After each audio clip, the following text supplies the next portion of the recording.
This year, the 16th annual Juneteenth and Rock Festival took over historic 9th Street downtown, and there were some big names as a part of the celebration. THV11's Faith Woodard sat down with singer-songwriter Elle Varner, as well as Grammy Award-winning artist October London, before they stepped on stage tonight. Here's what London had to say about Juneteenth and his career in an interview you can only see here on THV11. Let's start with your influence from your parents. You come from a musical background. Tell me a little bit about that. Yeah, I grew up listening to all the greats, Marvin Gaye, obviously, the Ozzy Brothers, just so many artists, Frankie Beverly and Mays. Yeah. But my dad used to tour, so he played guitar. He doesn't do it anymore. I've been trying to get him in the studio, but, that takes a little bit. But he used to tour and open up for a lot of artists like Earth, Wind and Fire. So, being in the house and then playing that music all the time really helped kind of get me acclimated to old school music and just music in itself. Marvin Gaye specifically, it seems, has influenced a lot of your career with the rebirth of Marvin. Tell me why Marvin was so influential to your career.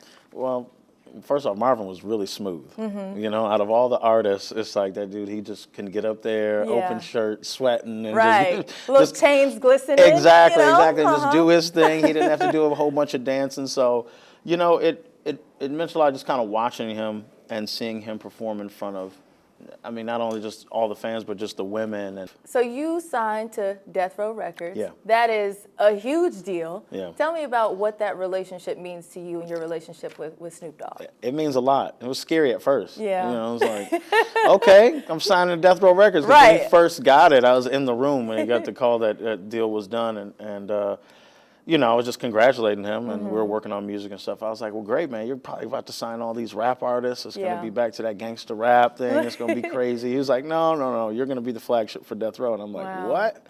I'm like, that doesn't make sense. I'm R&B. He was like, yeah, I know.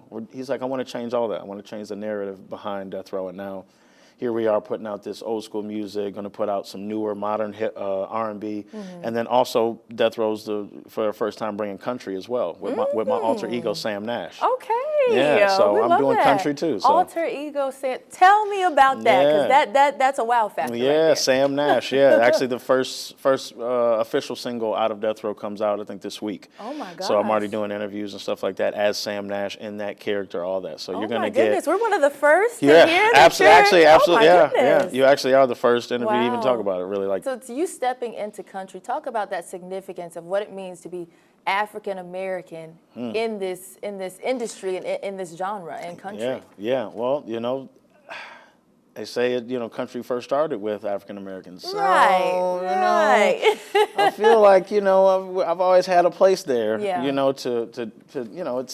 It's a heavy genre to be a part of, and if I'm able to be welcomed into the country music vault, then I'm happy with it. But hopefully this new single called Countryman, hopefully it'll take off. Now talk about what it means to be on stage. When you look out at the faces of the people who listen to your music, what does that feel like to you as an artist to stand up there and be like, I'm singing my stuff and these people are loving it? Talk about that moment.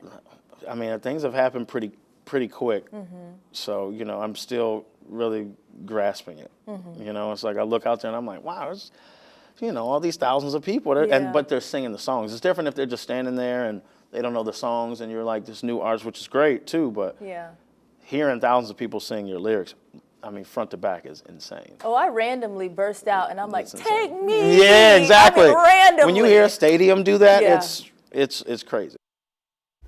That full interview will soon be on THV11 Plus, but the exclusives are not done. Later in tonight's show, we will show you what Faith learned after her sit down with Elle Varner.